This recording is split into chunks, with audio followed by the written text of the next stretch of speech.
Thank you so much. We are excited to be here, and we always love to be in community with you all and brand innovators. I'm Mary Kate Callen. This is Alex Cammy. We're here from the Paramount Audience Impact and Intelligence team, and our role is really to take a look and dive deep and help our partners really understand what's happening in the world of media, marketing, and that intersection with culture. So we, for the last 4 or 5 years, have been sharing at the top of each of these Brand Innovator sessions about 15 minutes of insights to kick off the day, to give you a little inspiration as you start to hear from some really esteemed and storied marketers throughout the day. So that's what we'll be doing. And uh, this is a little bit of what we're planning to do for the rest of the week. So today we'll be sharing a little bit from our culture of streaming white paper and talking about how the relationship that people have with streaming and with content has changed their behavior. We're going to be talking on Wednesday about a new study called Industry in Progress, which is really sharing the state of inclusivity today and taking a look at representation, nuance portrayal, how far the advertising industry has come in the last several years. Where does the industry need to continue to grow and change, and what are the tools to do that? We're not going to do all of that in 15 minutes, but we can get a start. And on Thursday, we're going to be sharing a teaser from our new Rise of Alpha study, which is about the next generation, Generation Alpha. They're coming. If marketers were caught off guard by Gen Z, here we go. We're ready. The next ones. So to give a little preview of that, we're going to be having an AdWeek webinar the following week. So we'll give a teaser of what to expect in that study. And as always, we are here for our partners. So we share these studies with our advertisers, with our marketing partners, with the agencies, and are always happy to give the full presentations to any of your teams. So we'll dive into today a little bit on the culture of streaming. How has the changing landscape of streaming affected people's relationship with content? We're going to cover a little bit about just the baseline of what is the streaming landscape, talk about 3 important ways that people's relationship with content has changed based on streaming, and then talk about what that means for media planning. So first, let's just set the stage. How much content are people really watching today? On average, we see consumers are spending about 8 hours a day with media. So, if you're getting good sleep, that's about equal to how much time you're spending with media. And we find there's about 5 hours of total usage on what we would call kind of TV glass. So watching it, whether that's live TV, time shifted, or on a connected device. And we say here that streaming is king. Of course, broadcast and cable still make up a significant, large portion of the viewing, but streaming is really on the rise and growing. And we couldn't really make these funny jokes about Tulsa King if we didn't say streaming is king and mayor's a king town. So we say streaming is king here, and it's a huge portion of kind of how people are watching, obviously. And the big change and the 3 themes we're going to talk about are all grounded in this idea that the major way that streaming has adjusted people's relationship with content is they're less like passive viewers and more like explorers. So the average American has 3.7 streaming outlets that they subscribe to, 14.5 hours of streaming content per week. And this major change of really feeling like they want to be in control of the content that they watch. So 9 in 10 are really preferring to be in control of that content. And the reason for this is really this quote: people are using content for the same reason they ride roller coasters, says Peter Stromberg. It's a strong emotional connection that you can control. So Alex is going to take you through the 3 major ways we're seeing behavior really change and attitudes really change based on relationship with streaming. Cool. Thank you, Mary Kate. So the first one we'll talk about is borderless identities. So as Mary Kate mentioned, audiences truly are explorers today. This has a lot to do with that explosion of content that we now all have access to within the streaming world. And truly, audiences are going on a journey with that content, and they're being exposed to different kinds of content and new content than they've ever been able to before. And oftentimes, the content that folks are watching, this is a very personal journey, and you might not even know what they are deeply engaged with. So 45% of the streamers that we spoke to said that there's a show that you would be very surprised to know that they love based on how their life appears on the background or how their life appears in general. This could explain the group of grannies that love Wild and Out or the group of bikers that love RuPaul's Drag Race. They both exist. They truly do. And it could also explain why Rihanna is a huge fan of Star Trek, and you might not know that if you've attended one of her concerts. And on the next slide, I'll grab that from you. Thank you. And then, on the flip side of this, when this journey with content is so intimate, sometimes it becomes explosive within a person's personal journey, and it goes to their outside way of viewing. It is not a surprise that 44% of streamers say that they've become so engrossed with a show that they become obsessed to the point that it's become their whole identity. We have a great quote here from someone that we spoke to while we were putting together this white paper, and this person explains how they started watching Yellowstone and they became so obsessed to the extent that they began to start thinking like the characters and acting like the characters.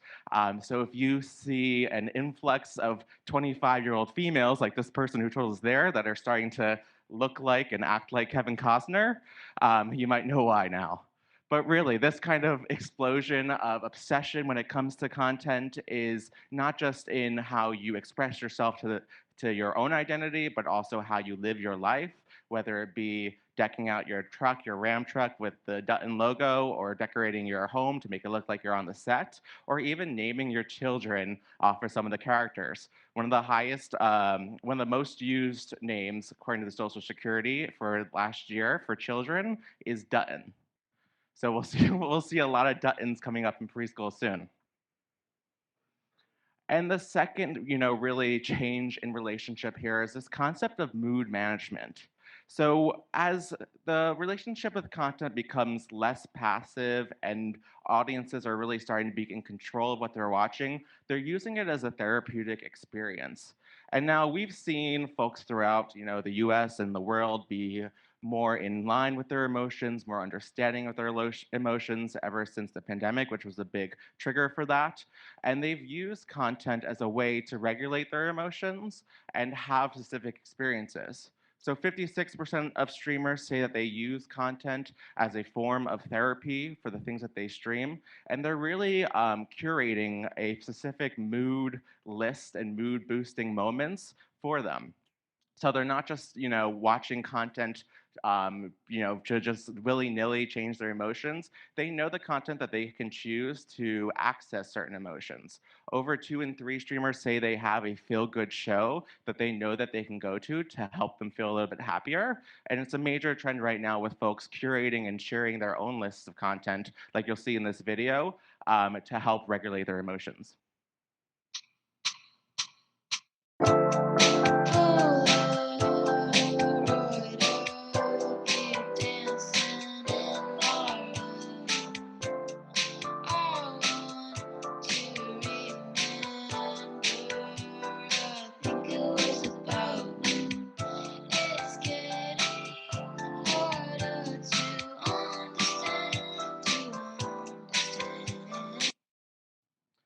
And when it comes to streaming, one of the things that you have access through this new content platform is really the ability to access the familiar. And we've learned that this familiarity breeds comfort, right? So when you are accessing streaming content, you're also accessing oftentimes backlogs or previous seasons of your favorite shows, of your favorite content. And over 1 in 4 streamers say that they oftentimes go back to rewatch specific moments of shows so they can feel certain emotions, whether they want to admit it or not. There's a group on Reddit that talk about their favorite moments in Survivor, and they can tell you. I love this Reddit clip here because in the kind of subheading, they're talking about how they're not very emotional, yet they can tell you exactly what season to go to, what scene, what moment to trigger all those feelings that they need to feel. And they're really sharing that experience. And the third kind of change in relationship that we'll share today is this intensified relationship and heightened relationship when it comes to content and the people you share it with. So, no longer is fans just enough when it comes to your favorite shows in the streaming environment. Really, you are a stan. 77% of streamers consider themselves a stan of a show. And, traditionally, this stan moment, it has a very negative connotation. It's the combination of stalker and fan, something you might reserve for that like next door neighbor that knows a little bit too much about your life. But for streamers, it is a badge of honor. To be considered a fan makes you a part of this nicheified club and this nicheified moment. And when you are with your other stands, the expression of love towards your content feels real and feels unleashing. And there's, when stands get together, the result is oftentimes beyond anyone's expectation, and you're unleashing moments within your own feelings and lives that you didn't even know that you had for content, which is why oftentimes, we'll show a clip in a second where you think you're watching a show about drag queens, but really it feels like you're at the Super Bowl.